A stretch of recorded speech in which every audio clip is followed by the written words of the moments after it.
Assalamualaikum warahmatullahi wabarakatuh.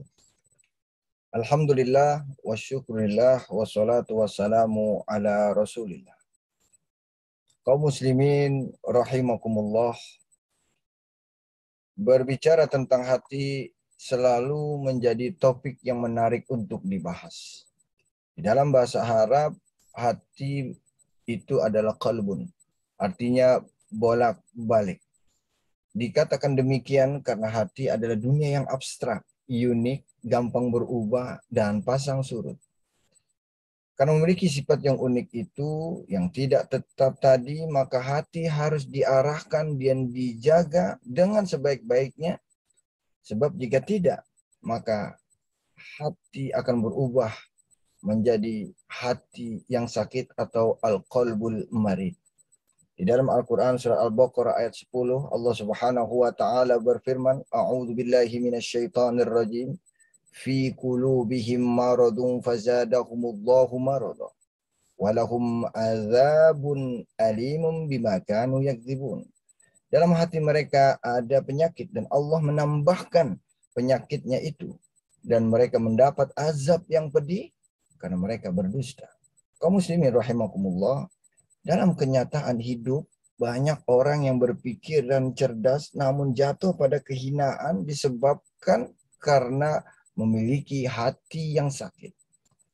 Kecerdasan yang ada di dalam pikiran manusia dapat dikalahkan oleh kebusukan yang ada di dalam hati. Orang seperti ini biasanya akan marah pada kebenaran dan senang pada kemaksiatan dan kebatilan. Dan jika kita memiliki hal tersebut dalam hati kita, maka ketahuilah itu salah satu tanda bahwa hati kita sedang sakit. Kaum muslimin rahimakumullah, bahkan orang yang memiliki hati yang sakit tidak akan pernah melihat kebaikan yang dilakukan orang lain, disebabkan kebencian, kedengkian yang mengakar kuat di dalam hatinya. Allah Subhanahu wa taala berfirman, "Afalam yasiru fil ardi fatakunu lahum qulubun ya'qiluna biha aw adhanun yasma'una biha fa innaha la ta'mal absar walakin ta'mal qulubul lati fis sudur." Yang artinya, maka tidak pernahkah mereka berjalan di atas muka bumi, sehingga hati mereka dapat memahami, telinga mereka dapat mendengar. Kata Allah, sebenarnya bukan mata yang buta, tapi hati yang ada di dalam dada. Artinya, bahwa kebaikan amal orang yang kita benci tidak akan pernah dipandang sebagai sebuah kebaikan. Bukan karena mata tidak melihatnya, tapi karena hati yang penuh kebencian, hati yang butalah yang menjadikan kebaikan yang dilakukan oleh teman kita sebaik apapun menjadi terlihat suatu keburukan. Kaum muslimin rahimakumullah, sebab pentingnya menjaga hati, Rasulullah Shallallahu Alaihi Wasallam mengingatkan, ala wa inna fil jasadi mudghatan idza salahat salahal jasadu kullu wa idza fasadat fasadal jasadu kullu ala wa hiya al qalbu. Ketahuilah, kata Rasulullah Shallallahu Alaihi Wasallam, bahwa di dalam tubuh ada segumpal darah, di mana jika segumpal darah tersebut baik, maka seluruh tubuh menjadi baik. Jika segumpal darah itu rusak, maka seluruh tubuh akan menjadi rusak. Ketahuilah bahwa segumpal darah itu adalah hati. Hadis riwayat Bukhari. Kaum muslimin rahimakumullah, setelah mengetahui bahaya hati yang sakit, lalu bagaimana mengantisipasi agar hati ini tetap sehat? Menyangkut menjaga hati agar tetap sehat, maka ada beberapa langkah yang dapat kita lakukan. Yang pertama adalah berzikir. Kenapa berzikir? Karena zikir itu dapat menenangkan hati. Dan zikir yang terbaik adalah membaca Al-Quran. Hal ini sesuai dengan apa yang difirmankan Allah Subhanahu wa taala Dalam surat Ar-Ra'd ayat 28.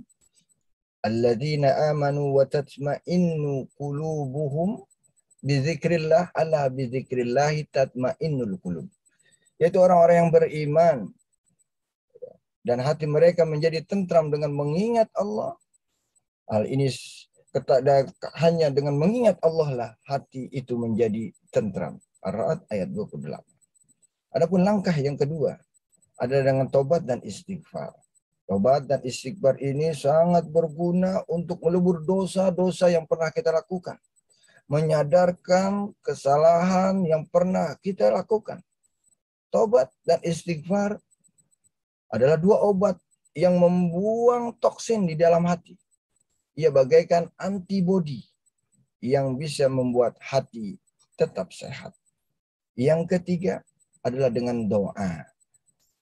Dengan berdoa, saya tidak sadar maupun sadar, manusia telah menempatkan Allah Subhanahu wa taala pada posisi yang tinggi dan menempatkan dirinya pada posisi yang rendah karena doa adalah meminta. Dan banyak keburukan tingkah laku disebabkan karena kesombongan, merasa diri itu tinggi.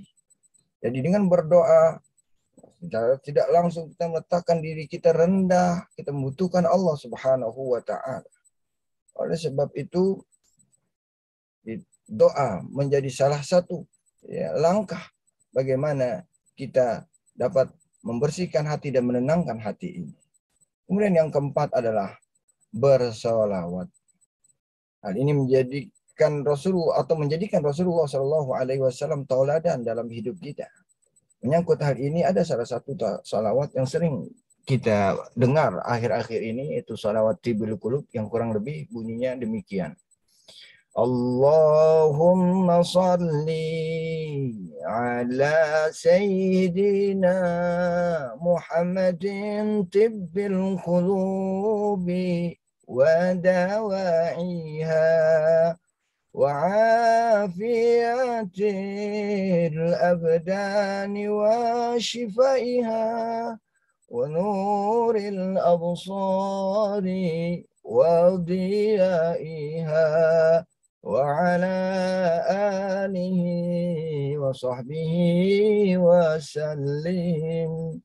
Yang artinya, ya Allah, berikan rahmat kepada baginda kami Muhammad sallallahu alaihi wasallam, penyembuh hati dan obatnya, memberikan kesehatan badan dan mengobatinya, menjadi cahaya mata hati dan sinarnya, juga kepada keluarga dan sahabat beliau, semoga engkau memberikan keselamatan kepada mereka. Yang kelima adalah dengan melakukan salat malam.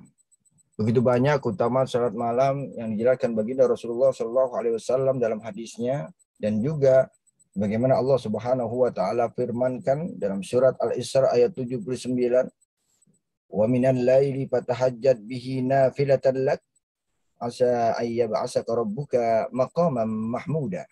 Dan pada sebagian malam lakukanlah salat tahajud sebagai suatu ibadah tambahan bagimu. Mudah-mudahan Tuhanmu mengangkatmu ke tempat yang terpuji. Ketahuilah bahwa Allah tidak mungkin mengangkat seseorang pada tempat yang terpuji jika hatinya kotor. Karena Allah Subhanahu wa taala Maha Suci, tidak mungkin dapat didekati oleh hati yang kotor. Yang terakhir, yang keenam, adalah dengan memperhatikan apa yang kita konsumsi, apa yang kita makan, dan apa yang kita minum. Jika yang masuk ke dalam tubuh kita adalah sesuatu yang haram, maka hal itu akan mempengaruhi perilaku kita. Sebuah penelitian memberikan kesaksian bahwa seorang anak yang terlahir dari keluarga yang alkoholis, suka minum minuman keras, cenderung memiliki sikap yang kasar, emosional, dan mudah marah. Oleh karena itu, dalam rangka menjaga apa yang masuk ke dalam tubuh kita secara tegas, Rasulullah SAW ingatkan kita, kullu lahmin nabata min sukhtin fannaru awla bihi. Setiap daging yang tumbuh dari sesuatu yang haram, maka neraka adalah tempat yang layak baginya. Oleh karenanya, mari kita jaga apa yang kita makan, apa yang masuk ke dalam tubuh kita, agar terhindar dari perilaku yang busuk, terhindar dari hati yang busuk atau perilaku yang tidak baik. Kaum muslimin rahimakumullah, lakukanlah secara rutin Hal tersebut dalam rangka menjaga hati kita dimulai dari membaca Al-Quran, dengan berzikir, beristighfar, berdoa, bersalawat, dan mendirikan sholat malam, serta memperhatikan apa yang kita makan. Dengan upaya mudah-mudahan kita berharap dengan upaya itu Allah Subhanahu wa taala senantiasa menjaga kebersihan hati kita. Amin ya rabbal alamin.